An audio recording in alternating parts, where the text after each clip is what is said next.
I, 27 male, had been with Carrie, 27, for 10 years. We had been best friends since we met at the age of 12. In high school, we had tons of amazing memories. We traveled to several countries together and made long-term work for 3 years while separated due to studies though. Now I'm having trouble believing anything was real. Last Thursday, I proposed to her in Street Lucia. Not in front of anyone. Mind you, I wanted it just to be private. She didn't say anything and I was thinking, shit, did I say or do something wrong? She started crying and she said she had something to explain to me. She didn't want to marry me because she had been sleeping with a coworker whom she said was just a friend for around 3 months. She said she rationalized. It was just a thing that would pass. But it continued and she said she loves me so much more than I'll ever understand that. I've helped her so much and she doesn't even know why she's done this. She said she loved me too much to marry me knowing she'd done what she did. She doesn't love the guy. It was just sex and she had been trying to stop the affair. But I proposed before that happened. And she said she knew when I was kneeling that she couldn't marry me. Not after everything I had done for her. So she told me, I feel like my whole world has shattered. We had an awkward flight home on Friday evening and haven't spoken since. She has tried calling me, but I haven't answered and I have until Monday off. So I'm just here. I've barely eaten. I feel like there's a black hole in my stomach, draining everything I have mentally. I can't wrap my head around the fact that she was cheating, that she lied, that she hid it from me. My sister apparently had some words for her. I'm trying to pretend I'm okay, but not every morning that I've woken up since last week. Friday morning has just been bleak. I love her so much, but I have no intention of getting back together. I don't think I would ever be able to trust her again. Much less, forgive her for a very long time. My best friend bought a 6-pack yesterday and we drank in the evening. I cried my eyes out in the shower last night. I never cry. Not even when my mom, who I was extremely close to, passed away, but I was sobbing like a child last night. And honestly, I would have loved it. If my mom had been there to tell me it would be okay. My sister brought over some breakfast this morning and basically made me eat because she knows I haven't really been eating lately.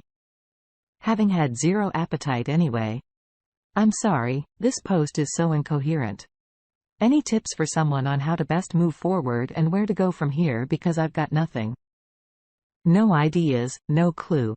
I feel like a zombie. I'm so sorry you're going through this. She was a big part of your life for a long time. It's going to hurt, it will take time to heal. Let yourself feel what you feel and do whatever you need to. In order to mourn the future you were going to share, use your support system, stay in touch with friends and family that care about. You don't isolate yourself, and finally let go of any contact with your ex. Block, social media, delete her number, etc.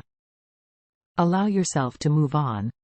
It's very painful when a loved one betrays us, but you need to remember that you have a very bright future in front of you. Don't waste it on someone who doesn't or didn't respect you. I wish you the best of luck. Now, let's get into today's second story. I've been married to my wife for 4 years now, and we've been in a relationship for 7. We've been through some really trying times. She was very upset with me early on in the relationship for not having a chosen career path and not moving quickly through college, largely because of the lack of direction. But I did eventually pick a direction: nursing. She, on the other hand, chose medicine, as in being a doctor, knew early on what it would take and moved quickly towards it.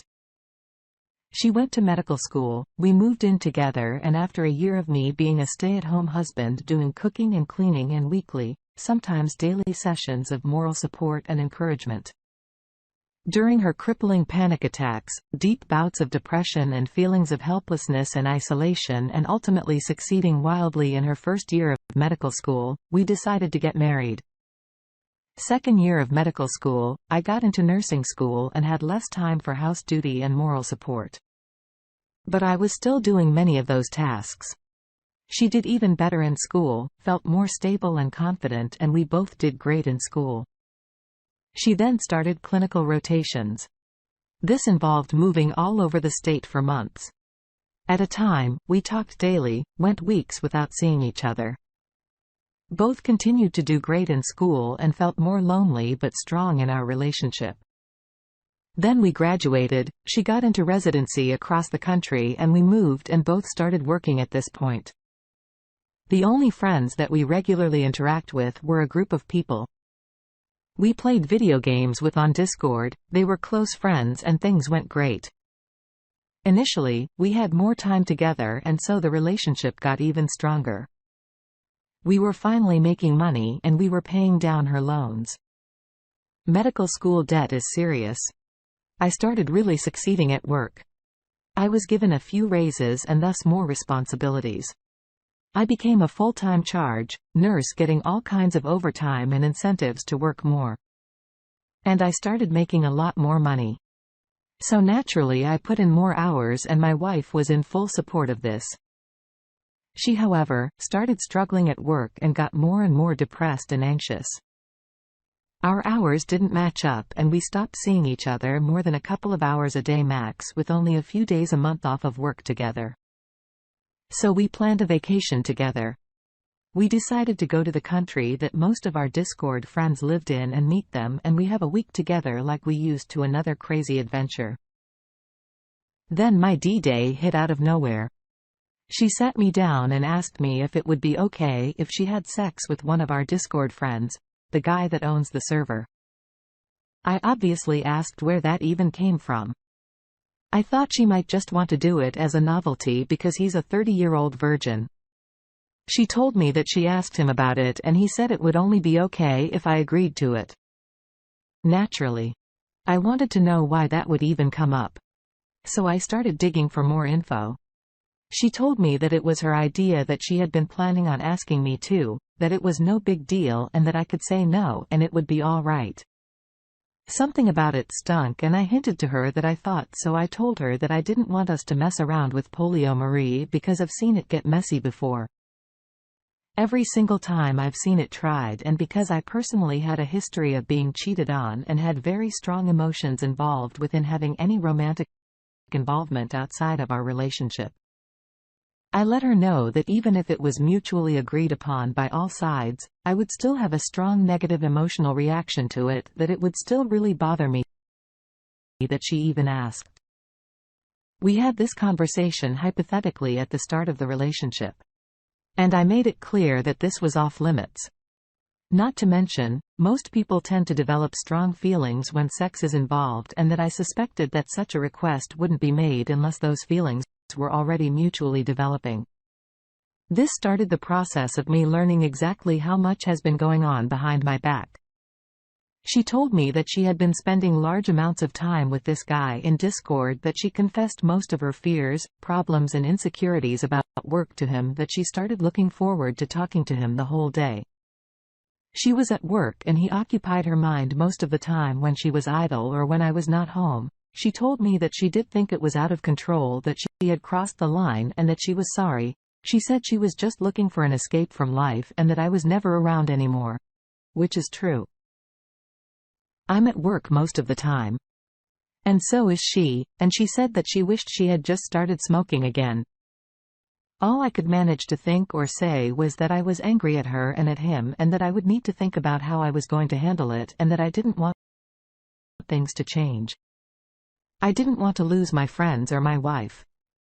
I told her it was out of the question and that it would be a deal breaker if it continued, and that I would try to talk to the guy and get things back to normal. She agreed to put a stop to any romantic involvement. We ran out of time to talk and we had to go to bed so we could get to work in the morning. All we could agree on was that we wanted our relationship to stay healthy and we would need to discuss this more to facilitate that. I spent the next few days growing increasingly more agitated at my work. She mentioned several times that the guy was talking about Pour More in Discord and suggested that we read a book about it. I started to notice exactly how much time she spent with him in Discord while I was at work. I was losing my focus and I have no time to deal with the situation and just couldn't concentrate. I was avoiding Discord at home because the guy was always online, a mom's basement kind of guy. I was just focusing on not exploding at every moment. Finally, I decided to get on her computer and look at her Discord chat with him. I found out that she had been having what amounted to phone sex with him, that she had said she had to stop, and probably the next day she decided to do it again.